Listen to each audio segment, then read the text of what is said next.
There's one feature missing from Final Cut Pro that I really wish it had, and that's motion tracking.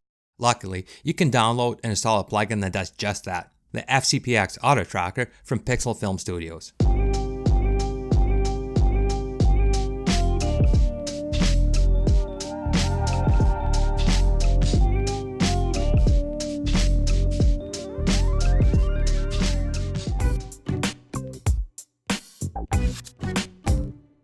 Hey guys, what's up? This is Serge and welcome back to my channel. Today, we'll be taking a look at the FCPX Auto-Tracker 2.0 plugin from Pixel Film Studios. Full disclosure, this video is sponsored by Pixel Film Studios, but I've been using this plugin for some time now, and believe me, it's awesome. Let's take a look. After you download and install the FCPX Auto-Tracker plugin, you have a couple options of how you apply it. You can either apply it directly to your clip from the effects browser, or you can apply it as an adjustment layer from the titles browser. Furthermore, you have the option of tracking a drop zone, where you can add an icon, an image, or even a video and track it to the action in your clip, tracking text, or both a drop zone and text combined together. So let's take a look at tracking text first, and use an adjustment layer from the titles browser. Select the text layer from the titles browser, and with your playhead at the start of your timeline, press Q to connect it above your clip. Ripple trim it to the same length as your clip, or however long you want the text displayed for.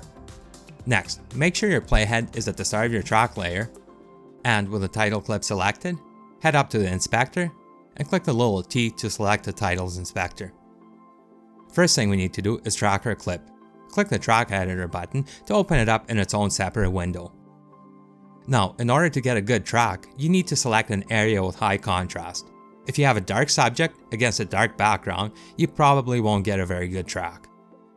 The FCPX Auto-Tracker 2.0 lets you track your subject's position, rotation, and scale. Tracking position is the easiest, so if that's all you need, selecting position only will give you the best result. If you want to track rotation and scale, you have to make sure the subject you're tracking is sharp and clearly visible. For this first example, since our subject is far away and a little bit blurry, let's select position only. Next, in the viewer, position and adjust the red box over your subject. Bring the track quality slider all the way up and hit the track forward button. Setting the track quality slider to 100% will give you the best result, but will also take the longest. Bringing this down will speed up your track, but in some cases may not be as accurate. After your track is finished, click the Export Data button to export all your created keyframes and add them to your adjustment layer. In the inspector, since we only track the position, deselect the rotation data and set the scale data to off. Turn on your text, scroll down until you see a text box, and enter your text. There's two ways to adjust the position and size of your text. You can either use the on-screen controls in the viewer, or you can adjust it in the inspector. For my example, I'll first adjust the scale,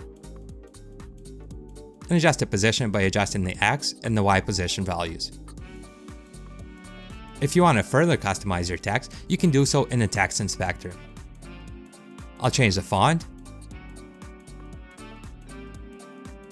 and add an outline to mine just to make it stand out a bit. After the clip renders out, this is what we have. Our text is perfectly tracked to our subject. For our next example, instead of text, we'll add an image and apply the track directly to our clip. Also, instead of tracking the subject, we'll track the background. From the effects browser, grab the drop zone effect and drag and drop it over your clip. With a playhead at the start of your clip, click the track editor button and select a small, high contrast area of your background. For this example, let's use one of the numbers above the door.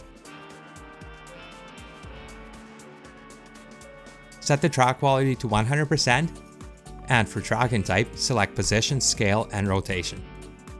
Click the track forward button.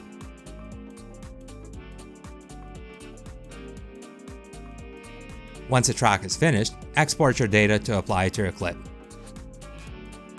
Next, in the inspector, check the drop zone checkbox and select an image or video you want to track to your background. Adjust the scale, position, and rotation either by using the on-screen controls or in the inspector.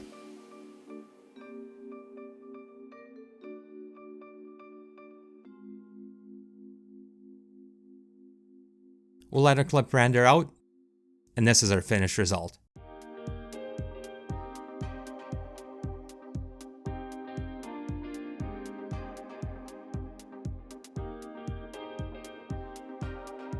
The FCPX Auto-Tracker plugin from Pixel Film Studios, in my mind, is a must-have plugin for Final Cut Pro. It's a tool every editor should have in their toolbox, and as long as you take the time to make sure you use proper settings and choose the right part of your clip to track, it does an amazing job. If you're interested in this plugin, when checking out, use the coupon code SURGEPIXEL for 30% off your purchases, limited to the first 500 users. Once again, a huge thank you to Pixel Film Studios for sponsoring this video and supporting smaller creators like me. Thanks for watching, and I'll see you next week.